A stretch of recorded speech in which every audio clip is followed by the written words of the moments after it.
qual que é a maior fogueira de São João que vocês já viram na vida de vocês?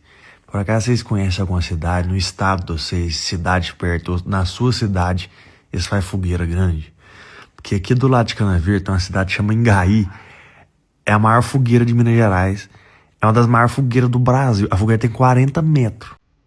É 40 metros de altura a fogueira.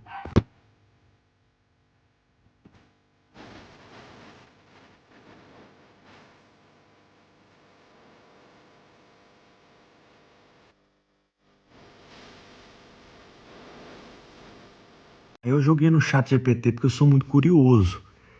A nossa aqui de Minas Gerais, ela fica em sexto lugar com 40 metros. A primeira deu lá em Pontal do Araguaia, Mato Grosso. 70 metros. Como que eles conseguem fazer um trem dele? Não entra na minha cabeça.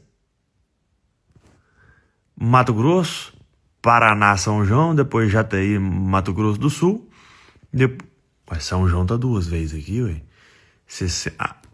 Bom. 2010, 62 metros. Depois 2008, entendi. Por isso que repetiu. E tá aqui de novo o São João. Mas também não é São João. É o nome da cidade.